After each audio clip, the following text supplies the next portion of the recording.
Kalpa in the Shrauta Sutras. What is their date, the Shulba Sutras?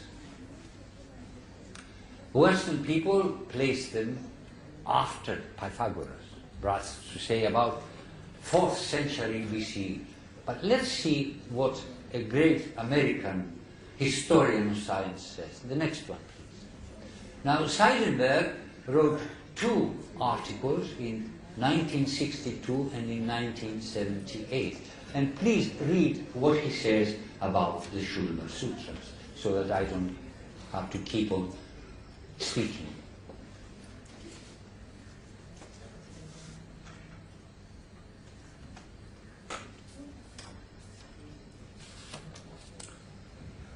Okay, can we go on?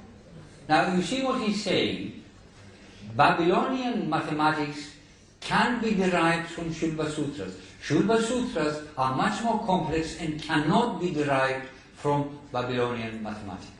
That means that Shulba Sutras are earlier than Babylonian mathematics, and Babylonian mathematics break into the light of day in the 17th century before the current era, 1700. So, but Shulba Sutras are before that, at least around about 2000, but probably older than that. My hunch is that they were current around about 2700. Can we have the next one, please? Now, this is the second article by Seidenberg. He was himself a mathematician, but a historian of science. This is in a journal, an American journal, The History of Science, the Archives of the History of Sciences. So the latest date for Shulba Sutras must be around about 2600.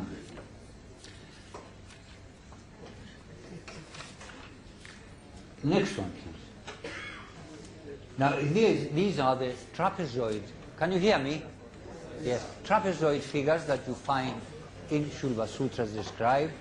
And this is the Egyptian mastamba. The very first grave, they put the corpse in the ground, and then above it they put this thing. This gradually developed into a step pyramid. Hello? Yes. And here you have the Vedic Smashana Chit altar, and you see the similarities. Thank you. So that's one aspect. Can we have the next one, please? Then you have language.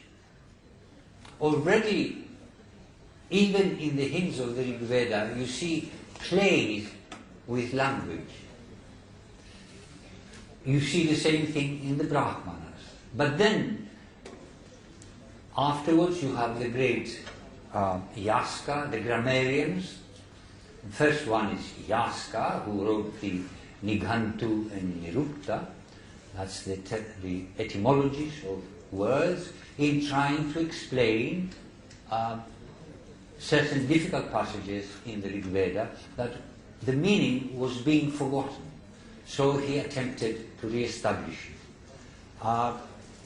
He's not always on the spot, but he did a great job. And then you have the great Panini, who is the admiration of the world, because in his sutras, which are a few pages if you put them all together, he managed to encapsulate the entire grammar for Sanskrit language. And he really is admired in the West enormously. Now, Panini establishes, and I'll just mention one thing only, because obviously we can go on talking about Panini's grammar till the cows come home. But he establishes what in the 19th century linguists in the West called deep structure and surface structure linguistics. He establishes the vibhakti, which is the surface structure, and the karaka, which is the deep structure. Now, if I say, I kick the ball, I am the subject, the ball is the object, and kick is the verb. Now, in Sanskrit, I don't know, did they have balls? Did they kick balls in Sanskrit? I don't think so, but never mind. In Sanskrit, the ball would be in the accusative, and I, aham, would be in the nominative. And this is the surface structure. These are the vibhaktis. Prathama, dvitiya. Yes? Yes. Now, you can also say the ball was kicked by me. Now, aham becomes tritiya. Maya was kicked, the ball. And the ball is in the nominative, prathama. So, the surface structure of the sentence has changed. But according to the karakas, it remains the same. The karakas says that he who kicks is the karta. He is the doer.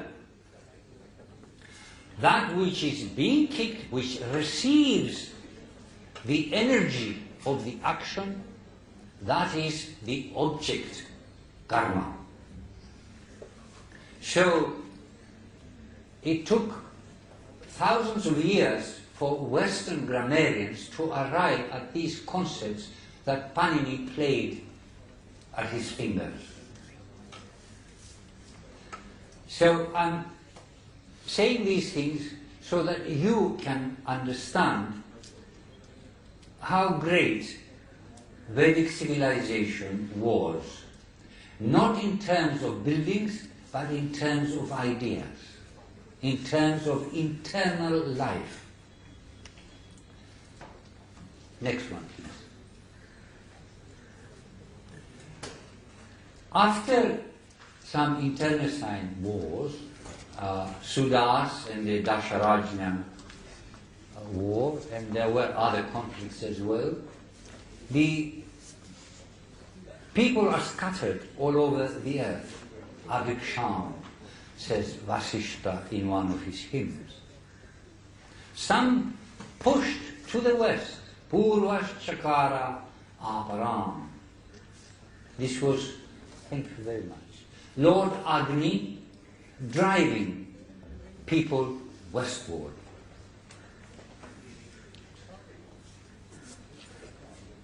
Then, in 1065, we are told that the Aryan laws should be spread all over the earth. It became a kind of policy. And in fact, in the fifth mandala, I don't know if I've got it mentioned here, probably I haven't, but in the fifth mandala, it is said that our wise people should travel to the west to permeate the entire, all areas of the earth. And indeed, this is what we find. Can we go to the next one, please? And the next one. These are influences at various periods. Next one, I won't spend time on this. I'm going to give another talk. Next one. Next one. Fine. Now, we come to modern times. Those are medieval and ancient times, how Vedic ideas influenced other cultures at that time. Here, we have exports to the West in the 19th century, literature and linguistic ideas. Linguistics began to be studied in the 19th century in Britain, France, and Germany, and Denmark, thanks to the discovery of Sanskrit. Sanskrit became the basis that gave rise to the study of linguistics and comparative philology. I won't go into details, it's not necessary. In the United States Emerson was studying the Upanishads, Schopenhauer in Germany, and later on, you know the great English poet, American English poet, T.S. Eliot, who wrote the 4 quartets in the Wasteland. They all used Vedic ideas, particularly the Upanishads. Another export is Vedanta. Vivekananda went to the States, all around the world, Australia even, New Zealand. And above all, the greatest export of India, yoga. You practice it here, but I haven't been to a single country in Europe and not a city in the United States that hasn't got several yoga centers. However, there is a very grave misunderstanding as far as yoga is concerned. Please allow me to speak about this for a little bit. Now, we take yoga to be hatha yoga, yes? Various exercises, you know, sitting in the lotus position, or standing on one's head, or standing in one leg with arms extended, or sitting down and putting one's legs behind one's head, and things like that. That's fine, hatha yoga. Next one, please. Now, here we have the Ashtanga yoga of Patanjali, and really this is the basis of yoga. There is nothing about yoga before this. And he talks about the 8 limbs or the 8 stages of yoga, starting with yama, niyama, asana, pranayama, dharana, dhyana, and samadhi. Now, asana is the 3rd stage. You don't start with all these positions. What he says is you start with yama. That's the first. The first stage, you start with yama. So what is this yama? Before we examine yama, can I have the next one, please? We have a definition. He gives a definition in the very second sutra. He says, yogas chitta vritti nirodha. Yoga brings about, affects the cessation of movements in the mind. Now, why do we have movements in the mind? He explained we have movements in the mind because of the 5 kleshas. This is in the second book of yoga. Avidya, which is ignorance, and he says ignorance is ignorance of man's identity with the Absolute. Egoism, if you have ignorance of your true nature, of your true origin, then you're bound to regard yourself as something separate, as something autonomous, as something independent. So you become a separate creature. And being a separate creature, a small creature in this body, with the vast universe around you, you become a little uncertain, you feel unsafe, and you feel threatened. So, from this arise passions, raga, and of course abhorrence, hatred, dvesha. And finally, there is abhinivesha, attachment to the world.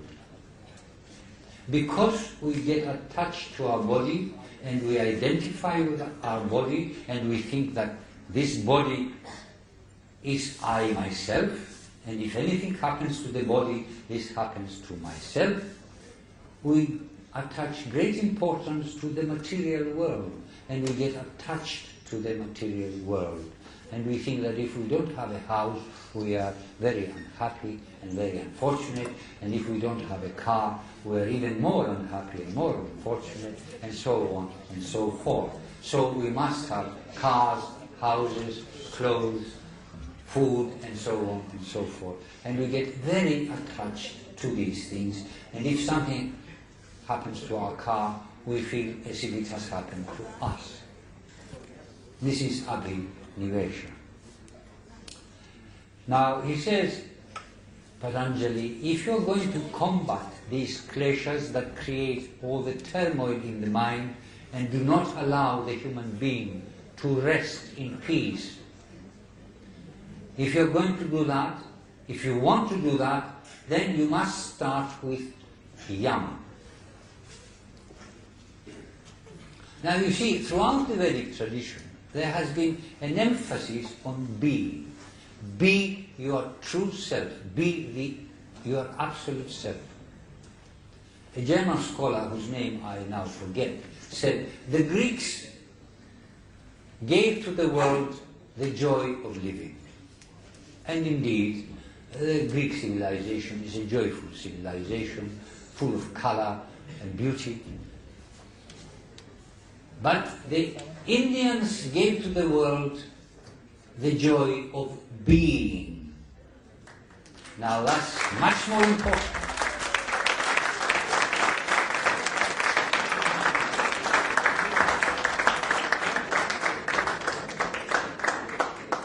Thank you very much. Don't clap quite so often, otherwise you are left with claptrap. Let's be a little more serious. But thank you. But you must realize this is your own tradition. It's not mine. It's your own tradition. And you should be proud of this tradition. So, let's have the 5 yamas, please. Next one. Ahimsa. This is just one word in Patanjali Sutra. Ahimsa Satya Steya Brahmacharya Parigraha. Non-injury, truth saying, non-stealing, life of purity, and finally, non-grabbing, non-amassing.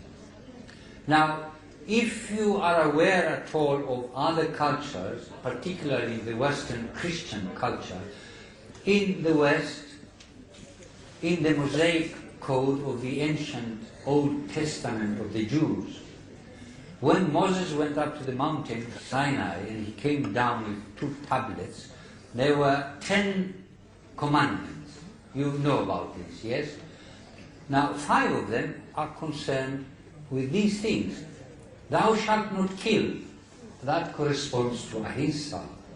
Thou shalt not bear false witness. That corresponds to satya.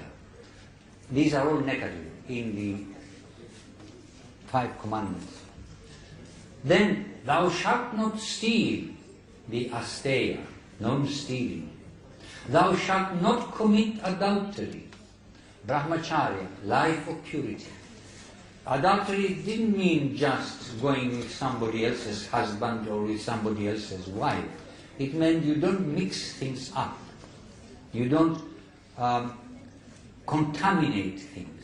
And the greatest adultery that we all commit is when our consciousness, our mind, identifies with this body and with material things of the world and forgets the spiritual origin of our existence. And finally, thou shalt not covet what's around you, and corresponds with the last one. Now,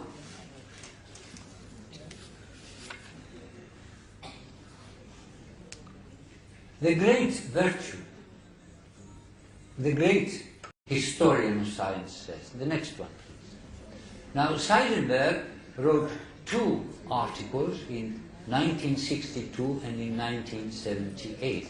And please read what he says about the Shulva Sutras, so that I don't have to keep on speaking. Kalpa in the Shrauta Sutras. What is their date, the Shulva Sutras? Western people place them after Pythagoras, perhaps to say about 4th century BC. But let's see what a great American, probably older than that. My hunch is that they were current around about 2700. Can we have the next one, please? Now, this is the second article by Seidenberg, he was himself a mathematician, but in mathematics.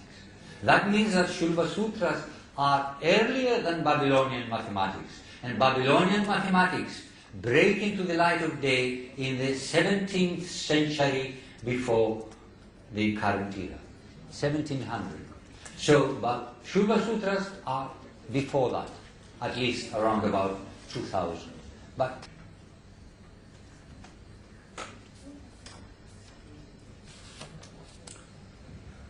okay, can we go on? Now you see what he's saying. Babylonian mathematics can be derived from Shulva Sutras. Shulva Sutras are much more complex and cannot be derived from Babylonian